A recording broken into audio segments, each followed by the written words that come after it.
और चलिए lunch time की शुरुआत करते हैं राष्ट्र रक्षा के संकल्प के साथ। हिंदुस्तान की सैन्य ताकत को बढ़ाने के लिए बेहद जल्द एक और घातक हथियार की एंट्री होने जा रही है।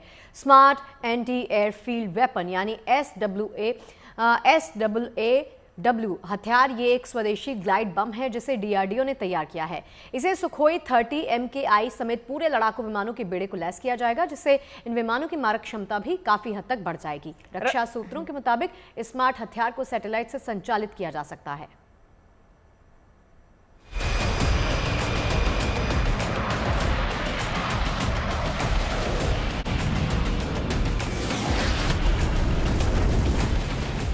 पाकिस्तान की सीमा में घुसे बिना एयर स्ट्राइक कर आतंकियों के ठिकानों और एयरफील्ड्स को तबाह करके भारतीय वायुसेना ने अपनी ताकत का ट्रेलर दिखाया था।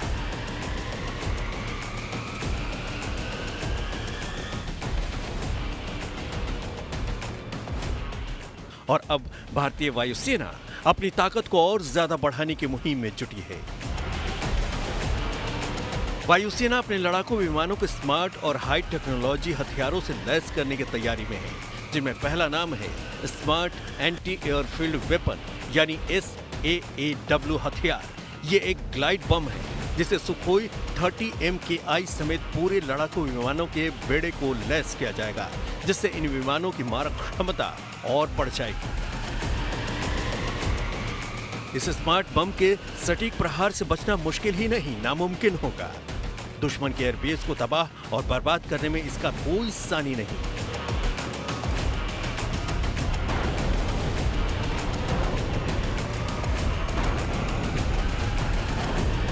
बड़ी बात यह है कि SAAW पूरी तरह से स्वदेशी है और रक्षा क्षेत्र में तेजी से आत्मनिर्भर हो रहे भारत का भरोसेमंद हथियार साबित हो सकता है। इसे रक्षा अनुसंधान एवं विकास संगठन यानी DRDO ने बनाया है। इस हथियार से जमीन पर दुश्मन के एयरफील्ड, उसके रडार, बंकर को निशाना बनाकर आसानी से नष्ट किया जा सकता है। यानी लड़ाकू विमानों को दुश्मन की जमीन में भेजे बिना इस स्मार्ट बम के जरिए दुश्मन के एयरबेस को बर्बाद किया जा सकता है। SAAW एक मॉडर्न हाई प्रिसीजन वाला स्मार्ट बम है। इस बम का वजन 120 किलोग्राम है। इसकी मारक क्षमता 100 किलोमीटर है, यानी 100 किलोमीटर दूर तक हवा से जमीन पर टारगेट को सटीकता के साथ निशाना बना सकता है। ये एक स्टैंड ऑफ हथियार है, जिसका मतलब है कि इसे दूर से लॉन्च किया जा सकता है। मौजूदा दौर में युद्ध के तौर तरीकों में भारी बदलाव आया है। अब दुश्मन की सीमा में घुसे बिना ड्रोन, मिसाइल और लड़ाकू विमानों से तबाही मचाने का नया तरीका इजाद हुआ है। ऐसे में भारतीय सेना भी खुद को भविष्य की चुनौतियों के लिए तैयार करने में जुटी है। खुद भारत ने इसका टेस्ट ऑपरेशन सिंदूर के दौरान पाकिस्तान के आतंकी और सैन्य ठिकानों को नष्ट करने में किया था। ऑपरेशन सिंदूर के दौरान पाकिस्तान में आतंकवादी और सैन्य ठिकानों पर मिली सफलता के बाद भारतीय वायुसेना का फोकस अब लंबी दूरी के स्टैंड ऑफ हथियार सिस्टम पर है, जिसमें विशेष प्रकार की मिसाइलें और बम शामिल हैं। बताया जा रहा है कि रक्षा मंत्रालय जल्द ही इस हथियार को वायुसेना में शामिल करने पर विचार करेगा, जिसके बाद लड़ाकू विमानों को इस स्मार्ट हथियार से लैस किया जाएगा, जिससे भारतीय वायुसेना की मारक क्षमता और भी घातक हो जाएगी। मंजीत नेगी के साथ bureau report, good news today. Anti airfield weapon और एंटी एयरक्राफ्ट गन दोनों ही हवाई हमलों से बचाव के लिए इस्तेमाल किए जाते हैं, लेकिन उनके बीच मुख्य अंतर उनके लक्ष्य में इस्तेमाल करने में है। एंटी एयरक्राफ्ट गन मुख्य रूप से हवाई जहाज़ों को मार गिराने के लिए डिज़ाइन किया गया है, जबकि एंटी एयरफील्ड वेपन से हवाई अड्डों और अन्य हवाई सुविधाओं को निशाना बनाया जाता है। ऐसे में एंटी एयरक्राफ्ट गन के जरिए हवाई जहाज, हेलीकॉप्टर, ड्रोन और दूसरे हवाई लक्ष्य को टारगेट बनाया जाता है और उसे नष्ट कर दिया जाता है। एंटी एयरक्राफ्ट गन का इस्तेमाल दुश्मन के हवाई हमलों से बचाव और अपने हवाई क्षेत्र की रक्षा करना माना जाता है, जबकि एंटी एयरफील्ड वेपन के जरिए दुश्मन की सीमा में घुसे बगैर हवाई अड्डे, रनवे, हैंगर और दूसरी हवाई सुविधाओं को टारगेट बनाया जाता है। एंटी एयरफील्ड वेपन का इस्तेमाल कर दुश्मन के हवाई अड्डों को नष्ट या फिर निष्क्रिय किया जाता है, जिससे दुश्मन की हवाई हमले की क्षमता कम हो जाती है। ऑपरेशन सिंदूर के दौरान हिंदुस्तान ने जब पाकिस्तान में आतंकी ठिकानों को नष्ट किया, तो पाकिस्तान ने बदले की कार्रवाई करते हुए भारत में हवाई हमले की कोशिश की, जिसे हमारे वर्ल्ड क्लास डिफेंस सिस्टम ने नष्ट कर दिया। इसके बाद भारत ने अपने लड़ाकू विमानों से पाकिस्तान की सीमा में घुसे बिना उसके कई एयरफील्ड नष्ट कर दिए, जिससे वो ऑपरेशनल नहीं रह गए, जिसके बाद पाकिस्तान ने भारत से सीजफायर की गुहार लगाई थी।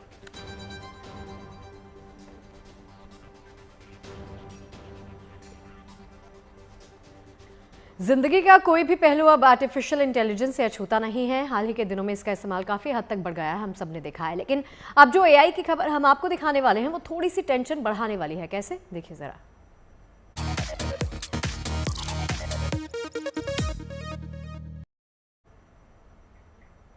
एआई के गॉडफादर के नाम से मशहूर जेफरी हिंटन ने चेतावनी दी है कि एआई के कारण बड़े पैमाने पर बेरोजगारी हो सकती है। उन्होंने कहा कि लोगों को अपनी स्किल को लगातार अपडेट करते रहना होगा। हिंटन ने diary of a CEO podcast में कहा है कि कंपनियां एआई का लाभ उठाकर कम लोगों से ज्यादा काम करवाएंगी। देखिए, ऐसे में बहुत ज़्यादा ज़रूरी हो जाता है कि आर्टिफिशियल इंटेलिजेंस जिसकी हम बात करते हैं उससे भविष्य में आने वाले खतरों को लेकर खुद को सतर्क पहले ही कर लिया जाए।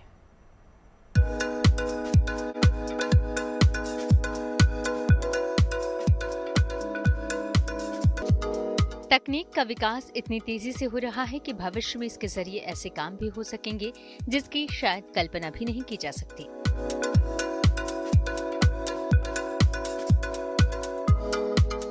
एआई यानी आर्टिफिशियल इंटेलिजेंस भी उन्हीं में से एक है जिसके बारे में शायद ही सोचा जा सकता था कि मशीन के अंदर इंसान की तरह सोचने और काम करने की क्षमता होगी। लेकिन ये न सिर्फ संभव हुआ बल्कि आज एआई का दुनिया में डंका बज रहा है। दुनिया में एआई का बोलबाला है और एआई की वजह से कई मुश्किल काम आसान हो चुके हैं। हालांकि एआई के कई फायदे हैं तो कुछ खामियां भी हैं, लेकिन सबसे बड़ी चिंता है कि क्या एआई की वजह से बड़ी तादाद में लोग बेरोजगार हो जाएंगे।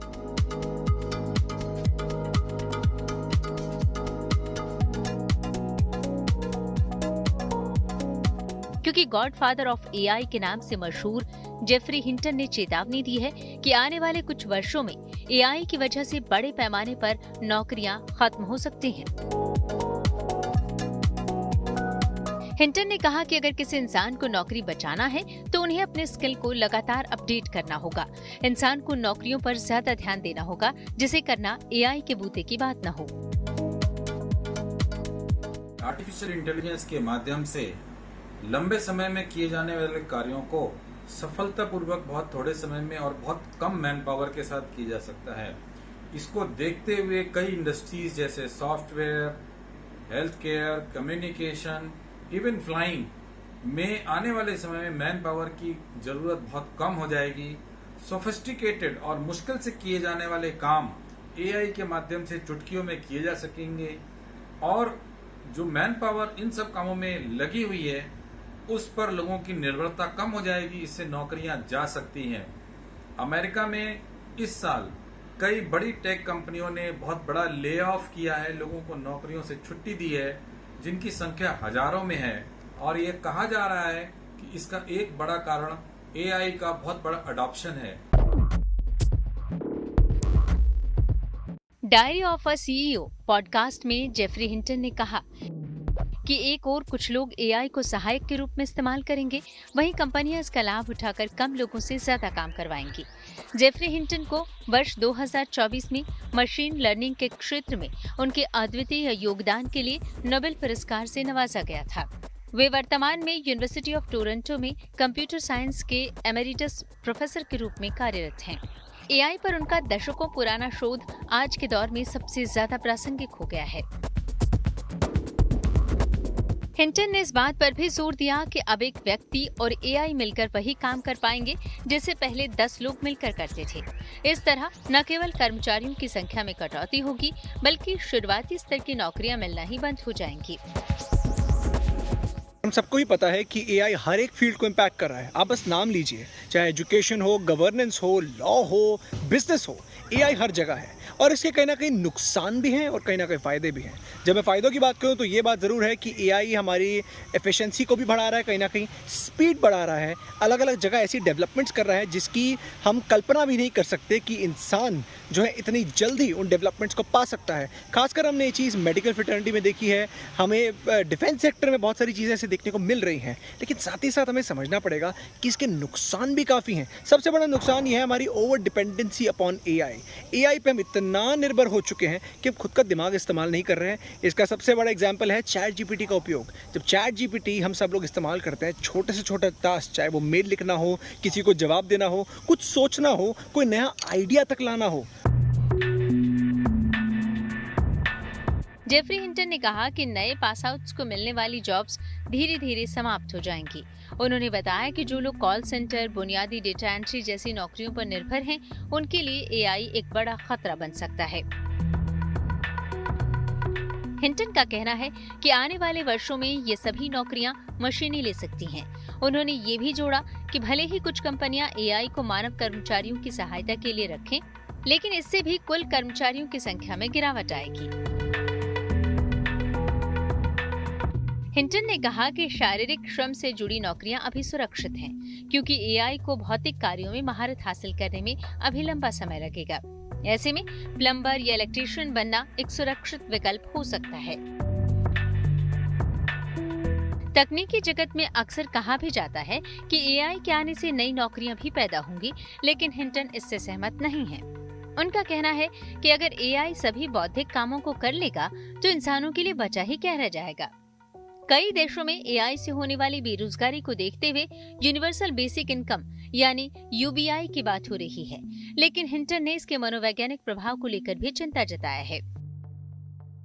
उनका कहना है कि लोग सिर्फ पैसे से संतुष्ट नहीं होते, वे कुछ करना भी चाहते हैं और काम न रहने से लोगों की जीवन में उद्देश्य की भावना खत्म हो सकती है। तकनीकी विकास में आर्टिफिशियल इंटेलिजेंस एआई एक बहुत बड़ा माइलस्टोन है। पहले जो चीजें करने के लिए लोगों को बहुत लंबी प्रोग्रामिंग करनी पड़ती थी, बार बार उन्हें सेट करना पड़ता था, उनको समझने के लिए एक लंबी चौड़ी फौज लगानी पड़ती थी। आज एआई के माध्यम से वो मुश्किल काम दूर से भी आसानी से और फ्लॉलेसली यानी बिना किसी समस्या के किए जा सकते हैं। AI health care, communication, nuclear, manufacturing, service industry, हर जगह काम कर रहा है। एआई के बढ़ते प्रभाव का असर अब कॉर्पोरेट जगत में भी दिखने लगा है। मई 2025 में आई venture capital firm SignalFire की रिपोर्ट में बताया गया कि 2023 से 2024 के बीच मेटा और गूगल जैसी कंपनियों ने ग्रेजुएट्स की भर्तियों में 25% की कटौती की और साल 2024 में केवल 7% नई नौकरियां ही फ्रेश ग्रेजुएट्स को मिली। वहीं मार्च 2025 में मॉर्गन स्टैनली ने 2000 कर्मचारियों की छंटनी की, जिसमें कुछ पदों को पूरी तरह से एआई से रिप्लेस कर दिया गया। ब्लूमबर्ग इंटेलिजेंस की एक रिपोर्ट के मुताबिक आने वाले 5 वर्षों में एआई के कारण JP Morgan, chase, city group सहित 93 बड़े बैंकों में लगभग 2 लाख नौकरियों की कटौती हो सकती है। कॉर्पोरेट सेक्टर में भी देखा गया है कि लोग छोटे से छोटा आइडिया जो खुद सोच सकते हैं या छोटी कैलकुलेशन जो खुद कर सकते हैं, सब कुछ चैट जीपीटी से करवा रहे हैं। ये आज की डेट में बहुत आसान लगता होगा, जो कि है, लेकिन हम बड़ी पिक्चर नहीं देख रहे कि कहीं ना कहीं चैट जीपीटी या कोई भी और एआई मॉडल हमारे दिमाग पर इतना हावी हो गया है कि हम उस पर पूरी तरह निर्भर हो गए हैं। हम खुद के स्किल्स का इस्तेमाल नहीं करते हैं और हमें समझना पड़ेगा कि एआई एक दोधारी तलवार है। ये अच्छी बुरी नहीं है, ये सब डिपेंड करता है कि आप इसका इस्तेमाल कैसे करते हैं। क्या आप एआई को अपने फ़ायदे के लिए इस्तेमाल करते हैं? जब मैं फ़ायदा बोलता हूं तो उसको एक सजेशन मशीन की तरह यूज़ करिए, यानी कि सिर्फ ये देखिए कि आपको एआई किस तरीके से फ़ायदा दे सकता है, कैसे नए नए आइडियाज़ यहाँ पर आ सकते हैं। लेकिन आपको दूसरी ये तरफ ये समझना पड़ेगा कि एआई को अगर आप ओवर डिपेंडेंस हो जाएंगे उसकी तरफ, आप नए नए आइडिया सिर्फ एआई के दम पे लेंगे तो आप कहीं ना कहीं उसके गुलाम हो गए हैं। और ये भी समझना पड़ेगा कि एआई हमेशा सही नहीं होता। वहीं बीते कुछ सालों में अमेज़न ने कई बार छंटनी की है और कंपनी ने एक बार फिर से छंटनी को लेकर अपने कर्मचारियों को आगाह कर दिया है। अमेज़न के सीईओ एनटीजेसी ने कंपनी में काम करने वाले कर्मचारियों से कहा है कि अगले कुछ सालों में एआई कंपनी के कॉर्पोरेट कर्मचारियों की संख्या को कम कर देगा, क्योंकि अमेज़न अपने ऑपरेशंस में अब ज्यादा एआई टूल और एजेंट्स को शामिल कर रही है। जाहिर है, आने वाले दिनों में आर्टिफिशियल इंटेलिजेंस बड़े पैमाने पर बेरोजगारी का कारण बन सकता है। वहीं तमाम लोगों की नौकरियां भी जा सकती हैं। Bureau report, good news today.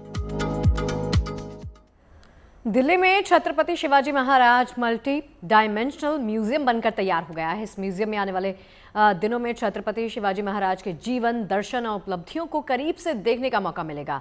ये संग्रहालय आधुनिक 3D तकनीक पर आधारित है। तो यहाँ पर अगर आप पहुँचते हैं दर्शन करने के लिए तो आपको 3D टेक्नोलॉजी के जरिए तमाम चीज़ें दिखाई जाएंगी। हम उस म्यूजियम के अंदर हैं और देखिए यहाँ से एंट्री में होते ही आपको एक अलग जो महल जो होता था पहले, शिवाजी का जो महल होता था, उस तरह की फीलिंग्स है। और देखिए अंदर घुसते ही आपको यहाँ पे टिकट काउंटर देखने को मिलेगा। ये टिकट काउंटर है और यहाँ पे आपको टिकट मिलेगा। देखिए ये टिकट काउंटर ही इस तरह से बनाया गया है जैसे शिवाजी के ज़माने में जिस तरह से उनके महल होते थे, जिस तरह से उस समय के घर होते थे, इस पूरे रास्ते, पूरे जो कैंपस है उसको उसी तरीके से बनाया गया है। आप देखिए ये वो तलवारें हैं जो शिवाजी महाराज ने जिन तलवारों से कई लड़ाइयाँ लड़ी है। सभी तलवारों के एक अपना अपना इतिहास है, यानी इतिहास के जो शुरुआत है, जो उनके बारे में जानने की जो चीजें हैं वो यहाँ से शुरू हो जाती हैं और जगह जगह और उनके बारे में भी लिखा गया है और हथियार जितने भी वो इस्तेमाल करते थे वो यहाँ पे लगाए गए हैं। ये जो उनकी ड्रेस थी युद्ध के दौरान ये बड़ा ही प्रसिद्ध हुआ करता था। इसको पहन करके जब वो मैदान में उतरते थे तो दुश्मनों के होश फाख्ता हो जाते थे। इस तरह की चीजें यहाँ पे म्यूजियम में लगाई गई है। ये शिव पूर्व काल है ये, यानी ये इस तरह के कमरे यहाँ पे कई सारे बने हुए हैं। और जब आप इसके अंदर आएंगे तो देखिए, आप जब इसके अंदर आए तो ये वो इतिहास की तस्वीर थी, अब ये आधुनिकता का तस्वीर है। देखिए यहाँ पे एक आपको थिएटर दिखेगा, बेहद आधुनिक है ये। क्योंकि आधुनिक इसलिए क्योंकि देखिए यहाँ पे जो कुर्सियां हैं ये 13D जो पिक्चर है वो इसमें दिखाया जाता है। हम लोग यहाँ पे आ गए हैं, ये रायगढ़ है, ये छत्रपति शिवाजी महाराज जी की राजधानी है ये। और देखिए इस राजधानी को कैसे बनाया गया है ये देखिए आप, ये भी एक हॉल है। इस हॉल में ये जो स्क्रीन लगा है ये आपको उनकी राजधानी के बारे में इसमें एक पिक्चर चलेगा, वो आपको दिखाया जाएगा। ये जो आप तस्वीरें देख रहे हैं ये उस राजधानी की तस्वीरें हैं जिनको बनाया गया है। बेहद बारीक और खूबसूरत नक्काशी के द्वारा इसको तैयार किया गया है।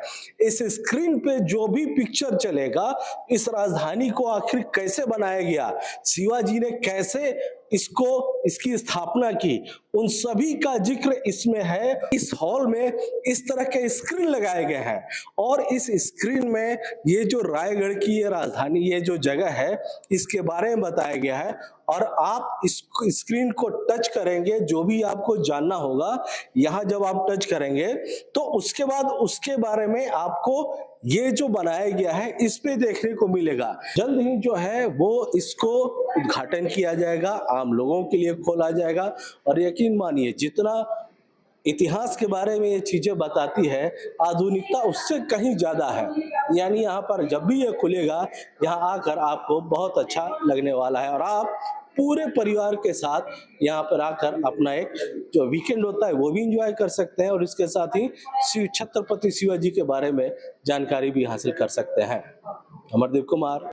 और अब बात अनाथ आश्रम में रहने वाले बुजुर्गों के लिए आई गुड न्यूज़ की कर लेते हैं। मुंबई में मिलाप सेतु नाम का एक ऐप लॉन्च किया गया जिसकी मदद से अनाथ आश्रम में रहने वाले बुजुर्गों को उनके परिवार से मिलाया जाएगा, खासकर उन बुजुर्गों को जिनकी मेंटल कंडीशन ठीक नहीं है। लेकिन ये जानना बेहद जरूरी है कि ये सब होगा कैसे। तो आइए देखते हैं इसके लिए एक खास रिपोर्ट। मिलाप सेतु नाम से एक बहुत बड़ा काम इस समय मुंबई के थाने जिले में हो रहा है। उन बुजुर्ग लोगों को जो अनाथ आश्रम में रहते हैं, मानसिक रूप से थोड़े से कमज़ोर हैं, उन्हें उनके घर वालों से मिलाने का काम हो रहा है। प्रक्रिया क्या है और कैसे ये सारी चीज़ें बहुत ही ज़्यादा आसानी से हो जाएंगी, ये जानने की कोशिश करते हैं। योजना जी हैं हमारे साथ और आप अनाथ आश्रम चलाती हैं। थोड़ा सा बताएं क्या नाम है और कितने लोग आपके अनाथ आश्रम में हैं? नमस्ते जी, मैं योजना गरज स्मिथ संस्थापन की संस्थापिका। पिछले 28 सालों से यहाँ पे काम कर रही हूँ। मैं कालेर में पिछले 11 सालों से काम कर रही हूँ। जो फिजिकली, मेंटली, मॉरली और फाइनेंशियली डिपेंडेबल लोग हैं, ऐसे लोगों के लिए हम लोग सारी व्यवस्थाएं यहाँ पे करते हैं। कितने लोग होंगे इस समय यहाँ? अभी 126 लोग हैं अपने यहाँ पे। अच्छा, ये खुशी की बात तो है कि भाई आपके साथ कोई एक ऐसी संस्था जुड़ रही है जो आपके लोगों को उनके परिवारों से मिलाएगी। सबसे पहले तो आपसे जानना चाहेंगे, ये जो लोग हैं कहाँ से मिले आपको? अगर कोई कोई केस स्टडी बता सके, बहुत ज़्यादा। जी, एक्चुअल में ऐसे होता है ना, कोई ब्रिज के नीचे मिला, कोई रेलवे मिसिंग में मिला, कोई है कोर्ट से मिला, कोई है बड़े बड़े अस्पताल में छोड़ के गए हैं, ऐसे लोग हैं। मेंटल हॉस्पिटल से ठीक हुए हैं लेकिन घर वालों ने एक्सेप्ट नहीं किया, ऐसे लोग भी हैं अपने पास। तो इनका केयर करने वाला कोई नहीं है, लेकिन इनको जीने का हक तो नहीं छोड़ सकते ना। तो इन लोगों को हम लोग यहाँ लाते हैं, खिलाना पिलाने से लेके दवाइयाँ, फैमिली एटमॉस्फेयर से लेके टिल डेथ सेरेमनी, हर एक चीज़ उनको यहाँ पे प्रोवाइड की जाती है। बहुत बढ़िया काम है। तो अब थोड़ी सी खुशी की बात है कि ये अपने परिवार से मिल सकेंगे। इस समय उनसे तो बहुत ज़्यादा बात नहीं हो पा रही है क्योंकि मानसिक रूप से थोड़े कमज़ोर हैं, बट एक्साइटनेस उनके चेहरों पर देखने को मिली। आप इस चीज़ को लेकर कितने ज़्यादा उत्साहित हैं और क्या है, थोड़ा बताएं। जी, मैं शुरू में बहुत परेशान हो जाती थी कि इतने लोग कहाँ से आ रहे हैं, क्यों आ रहे हैं, क्या प्रॉब्लम्स हो सकती है। और कभी कभी बहुत बार हमने ऐसे देखा है कि भारत की बहुत सारी महिलाएं अनपढ़ होने की वजह से ट्रेन में बैठ गई गुस्से में और फिर कहीं चली गई, फिर उनको वापस जाने का रास्ता नहीं पता चला। और बहुत सारी ऐसी डिमेंशिया, अल्जाइमर ऐसी बीमारियां हैं जिसकी वजह से इनको घर का पता नहीं पता चलता है।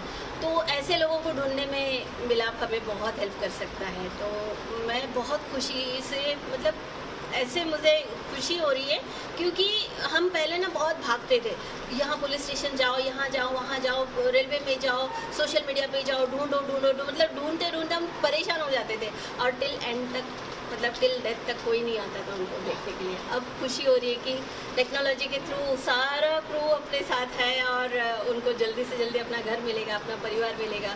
बहुत खुशी की बात है, फीलिंग सो ब्लेस। जैसे कि नाम सजेस्ट करता है मिलाप सेतु, सेतु का मतलब होता है ब्रिज और मिलाप का मतलब होता है रीयूनियन। सो ये जो ब्रिज है ये है एआई का सोल्यूशन जो हमने अपने सिस्टम एआई के मॉडल को फेस रिकॉग्निशन पे ट्रेन किया हुआ है। हमारी टीम का मैं बहुत बहुत धन्यवाद देना चाहता हूँ। उन्होंने दिन रात एक करके इस मॉडल को ट्रेन किया और यहाँ पे आज हम ये देखे हैं कि जब कोई मिसिंग बंदा योजना जी के पास जो आश्रम में है, उनका हमने जब डेटा फीड किया, वो कहाँ पर है, उनका अभी जो करंट फ़ोटो है उनके साथ, अगर बाय चांस उनकी फैमिली कोई ढूंढना चाहती है, इस वेबसाइट पे आ करके, मिलाप सेतु प्रोजेक्ट चेतना पे आ करके उनका फ़ोटो अपलोड करके फेस मैच के थ्रू, फेस रिकॉग्निशन के थ्रू फीचर्स मैच होंगे फेस में और उस तरह से वो फेस मैच होगा और उसकी फैमिली को वो वापस मिल जाएगा। इससे भला बढ़िया बात और क्या ही हो सकती है, क्योंकि वाकई में परिवार से मिलने के बाद एक जो प्रसन्नता चेहरे पर आती है वो कहीं ना कहीं देखने लायक बनती है। वाकई में बहुत ही ज़्यादा मज़ेदार है मिलाप सेतु और मैं बहुत ज़्यादा खुश भी हूँ और बहुत ज़्यादा मैं इंतज़ार भी कर रहा हूँ पहले बुजुर्ग के नाम को जानने का जो अपने परिवार से इस ऐप के जरिए मिल चुका है। वीडियो जर्नलिस्ट वादत खां के साथ Dharmendra Dubey, good news today, Mumbai. Rajasthan के नागौर में एक ई मित्र की सूझबूझ और सावधानी किसी लिए जीवन दान साबित हुई है। ई मित्र दफ्तर किसी काम के लिए गए युवक को अचानक से साइलेंट हार्ट अटैक आ गया। संचालक ने सूझबूझ का परिचय देते हुए जमीन पर गिरे शख्स को उठाया और केंद्र पर मौजूद सभी लोगों को बाहर निकालकर उस शख्स को करीब 10 मिनट तक सीपीआर दिया, जिसके बाद युवक को होश आ गया। इस घटना का सीसीटीवी फुटेज भी सामने आया है, जिसकी सोशल मीडिया पर जमकर तारीफ की जा रही है। बात करते हैं चारधाम यात्रा की। उत्तराखंड के गढ़वाल मंडल में चारधाम यात्रा जारी है। चारधाम यात्रियों का जोश हाई है। केदारनाथ जाने वालों की संख्या तो बेहद ज्यादा हो गई है, तभी तो बेहद कम वक्त में केदारनाथ धाम पहुंचने वालों का आंकड़ा 11 लाख के पार हो गया है। जबकि बद्रीनाथ में दर्शन करने वालों की संख्या आज 9 लाख के पार पहुंच जाएगी। इसी तरह गंगोत्री और यमुनोत्री में भी भक्तों का तांता लगा हुआ है। मौसम से मिल रही चुनौती के बीच श्रद्धालुओं का जोश हाई बना हुआ है। प्रशासन की तरफ से सभी के लिए बेहतर इंतजाम किए गए हैं और यही वजह है कि बुधवार 18 जून तक 32 लाख श्रद्धालु चारधाम के दर्शन कर चुके हैं। चारधाम यात्रा को लेकर जो ऐसा उत्साह दिख रहा है वो एक नए रिकॉर्ड बनने का संकेत दे रहा है।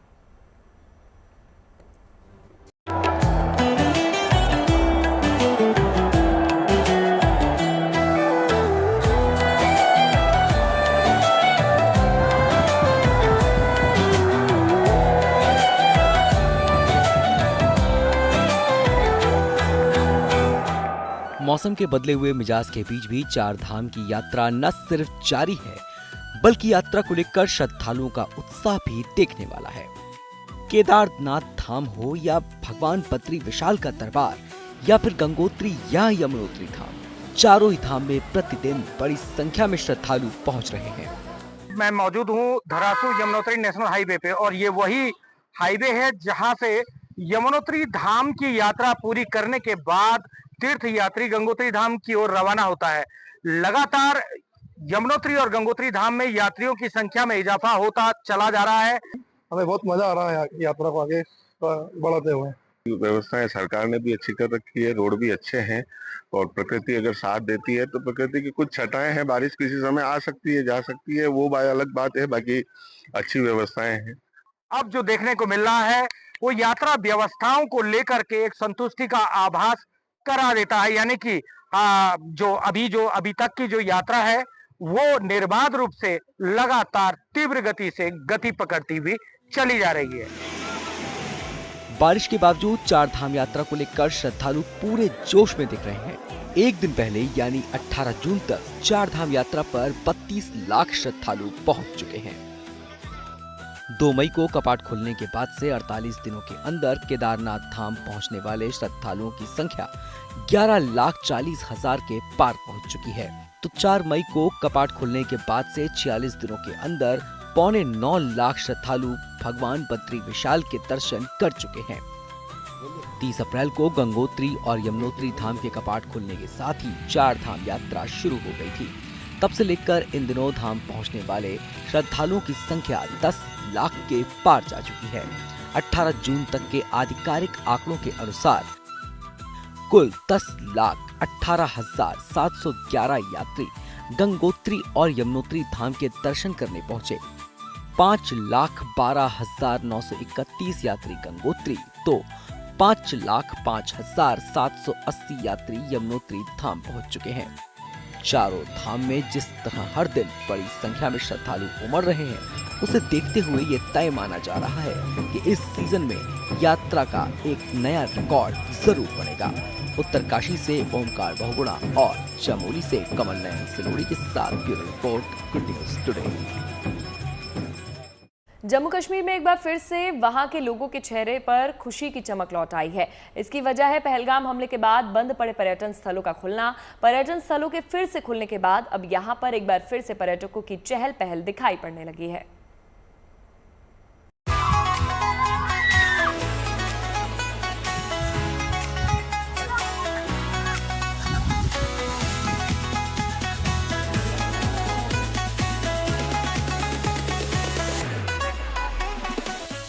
खूबसूरत वादी, दर्शनीय गार्डन, झूले, खेल कूद, मौज मस्ती।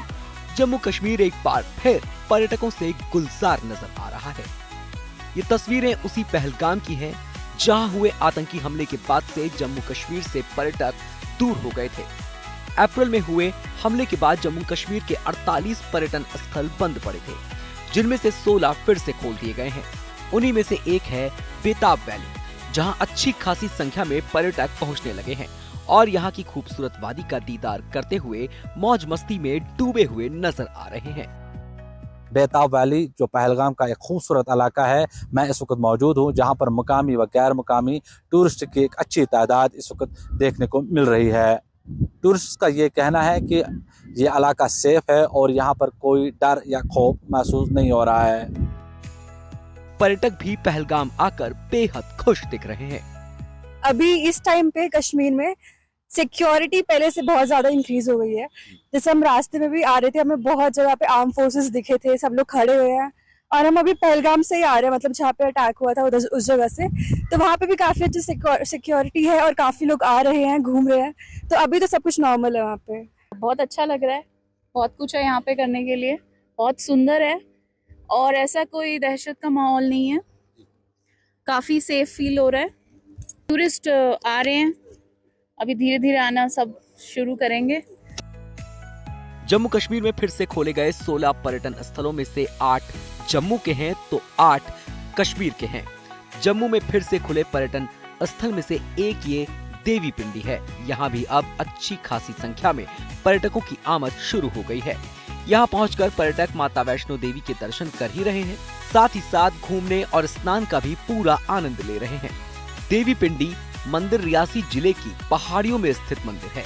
मान्यता है कि माता वैष्णो देवी साल के 9 महीने यहीं वास करती हैं। इस मंदिर के रास्ते पर प्राकृतिक जल स्रोत के साथ ही स्विमिंग पूल भी बने हुए हैं, जहां पर्यटक नहाने का भी लुत्फ उठा रहे हैं।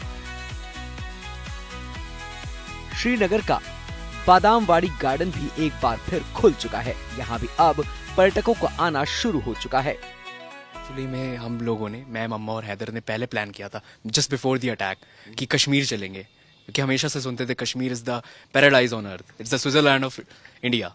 सो और जैसे हम लोगों ने प्लान किया, टिकट्स देखनी स्टार्ट करी, अटैक हो गया। वी वर सो वरीड कि अब क्या करें, but after that we felt like we should go. यहाँ बहुत अच्छा लगा कश्मीर में। यहाँ के लोग बहुत अच्छे हैं, बहुत काइंड नेचर हैं, बहुत हेल्पिंग है, बहुत हेल्प करते हैं। और यहाँ ऐसा कुछ भी नहीं है, आप लोग आराम से आए, घूमे फिरें, बहुत अच्छे से रहें। हालांकि अभी यहाँ पर्यटकों की तादाद ज्यादा नहीं दिख रही है, लेकिन उम्मीद की जा रही है कि यहाँ भी अब पहले की तरह ही चहल पहल नजर आएगी। नगर में जहाँ मैं इस वक्त खड़ा हूँ, बादामवाड़ी जो यहाँ का बहुत फेमस गार्डन है, आलमंड ब्लूम के लिए जाना जाता है। बादाम जब फूल खिलते हैं तो उस वक्त यहाँ बहुत ज़्यादा चहल पहल और पर्यटक यहाँ पे आते हैं। जैसे आप देख सकते हैं, ये पार्क भी जो बंद हुआ था लेकिन अब खुल गया है और यहाँ दोबारा जो पर्यटन व्यवसाय से जुड़े लोग हैं, जिसमें खासकर कुछ फोटोग्राफर्स हैं या फिर जो कश्मीरी ट्रेडिशनल फेरन यहाँ कोई पर्यटक आता है, ये पहनता है और फिर इसमें फोटोग्राफ उठाता है, तो ये लोग जो हैं यहाँ वापस आ गए हैं। उम्मीद यही है कि अब जब ये खबर बाहर जाएगी कि दोबारा ये जो पार्क्स, गार्डन्स हैं, टूरिस्ट स्पॉट्स खोल दिए गए हैं, तो उसके बाद ज़्यादा से ज़्यादा पर्यटक कश्मीर की तरफ आएंगे। खुश हैं कि कम से कम खुल गया दोबारा, उम्मीद है कि वापस टूरिस्ट आएंगे। हाँ, हम खुश हैं क्योंकि टूरिस्ट आना चाहिए यहाँ, हम वेलकम करते हैं टूरिस्ट, वेलकम करते हैं। तो कुछ लग रहा है, कुछ आ रहे हैं लोग? थोड़ा थोड़ा आ रहे हैं, तो आज फर्स्ट डे है तो आ रहे हैं सर। और पहला कदम है जहाँ ये पार्क्स जो हैं खुले हैं, चाहे बेताब वैली पहलगाम की बात करें, जो बहुत फेमस एक पहलगाम की डेस्टिनेशन है, वो भी बंद थी, वो खोल दी गई है। पहलगाम के पार्क्स हैं। वहीं अगर आप मुगल गार्डन्स की बात करें तो बहुत खूबसूरत अच्छाबल, वेरीनाग, कोकरनाग जैसे जो गार्डन्स हैं दक्षिणी कश्मीर के, वो भी खुल गए हैं।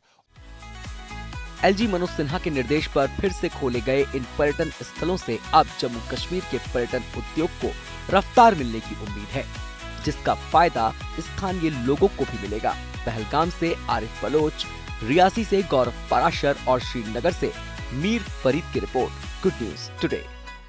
चलिए बात मौसम के मिजाज की कर लेते हैं।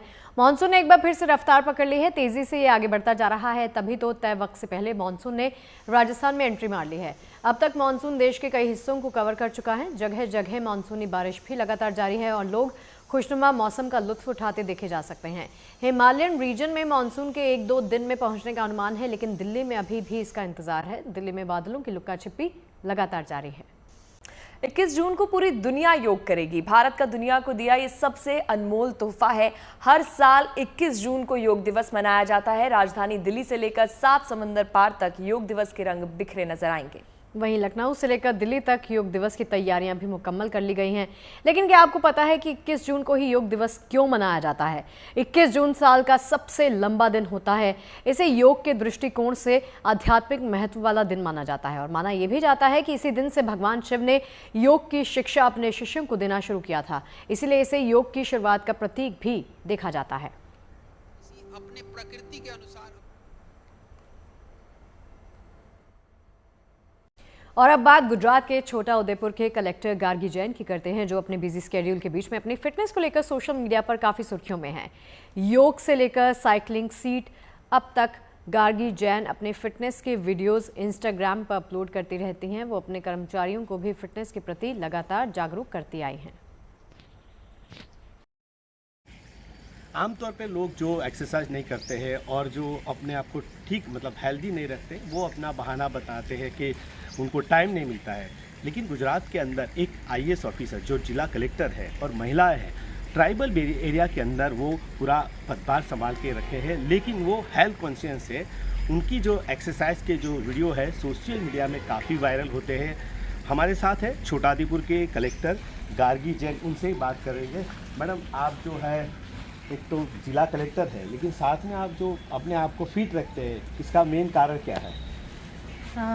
फिटनेस में मेरी हमेशा से रुचि रही है, बट पोस्ट प्रेगनेंसी काफ़ी वेट गेन हुआ था, हेल्थ में काफ़ी इश्यूज़ थे, मेरी सिजेरियन डिलीवरी थी, तो उसके बाद I have gained around 22 kgs during my pregnancy. तो मैंने फिर 6 वीक्स बाद प्रेगनेंसी के अपने वेट पे और अपनी हेल्थ पे कॉन्सेंट्रेट करना स्टार्ट किया, और इसकी वजह से मुझे अपनी बॉडी में काफ़ी पॉजिटिव चेंजेस मिले, प्लस मेंटली बहुत पॉजिटिव चेंजेस देखने को मिले। इससे मेरी वर्क एफिशिएंसी भी इम्प्रूव हुई और ओवरऑल हेल्थ जो है वो इम्प्रूव हुई। खासतौर पे प्रधानमंत्री नरेंद्र मोदी भी फिट इंडिया की बात करते हैं। जो लोग हैं, आम लोग हैं, जो एक्सरसाइज नहीं करते, जो अपने आप को फिट नहीं रख पाते, तो बहुत सारे लोग अपना बहाना बताते हैं कि हमको काम है, काम में टाइम नहीं मिलता है। और आप तो जिला कलेक्टर है छोटाउदेपुर की, और बहुत बड़ा एरिया है, तो किस तरह से आप पूरा मैनेज करते हो? मेरा मानना है दिन के 24 घंटे मोर देन इनफ होते हैं अगर टाइम ठीक से मैनेज किया जाए। जैसे क्योंकि मुझे वर्कआउट करना होता है, वो मेरे रूटीन का एक पार्ट है, जैसे डेली एक्टिविटीज़ होती हैं, तो मैं सुबह 5 बजे उठ के वर्कआउट करती हूँ। आई हैव 2 kids, 2 बच्चे हैं मेरे, उनको स्कूल भेजना होता है, रेडी करना होता है, तो ये सारी चीज़ें मैनेज करने के लिए सुबह थोड़ा सा जल्दी अगर हम उठें तो सुबह के जो 3-4 घंटे होते हैं वो आप खुद को समय दे सकते हैं। तो ये जो रीज़न होता है कि हमारे पास समय नहीं है और हम जॉब करते हैं, बाकी सारी चीज़ों में इतना टाइम कंज्यूम हो जाता है कि खुद के लिए समय नहीं मिलता, वर्कआउट के लिए समय नहीं मिलता, तो मुझे लगता है ये हम खुद ही को रीजंस देते हैं। अगर हम टाइम प्रॉपर्ली मैनेज करें तो हम एक्सरसाइज को भी टाइम दे सकते हैं। अब बात मेक इन इंडिया आत्मनिर्भर भारत की कर लेते हैं। सारण के रेल इंजन फैक्ट्री में बने इंजन अब अफ्रीकी देश गिनी भेजे जाएंगे। इस रेल इंजन फैक्ट्री से कुल 143 रेल इंजन गिनी भेजे जाएंगे। इन इंजन की पहली खेप इसी महीने भेजी जा रही है और 3 साल के अंदर सभी 143 इंजन की सप्लाई कर दी जाएगी। ये सौदा मेक इन इंडिया आत्मनिर्भर भारत की एक शानदार मिसाल है।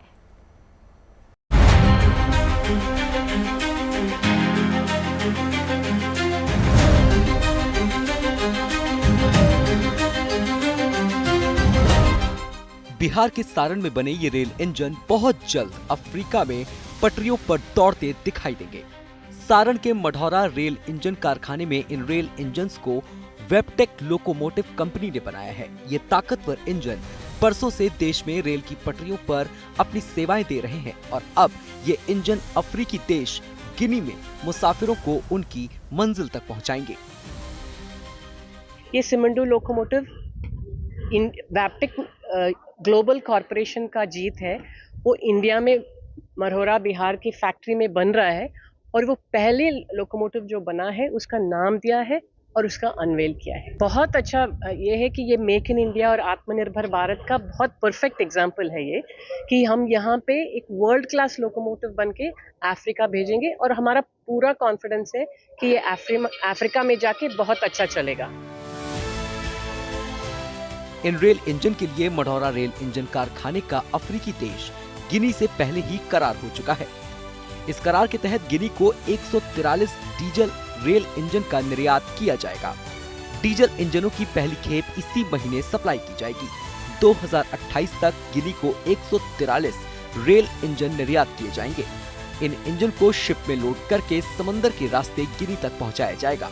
सितंबर से ये इंजन पटरियों पर दौड़ने लगेंगे। गिनी को भेजे जाने वाले डीजल रेल इंजन का नामकरण भी कर दिया गया है। इस इंजन का नाम कोमा रखा गया है। अफ्रीकी देश गिनी में एक गांव का नाम भी कोमा है।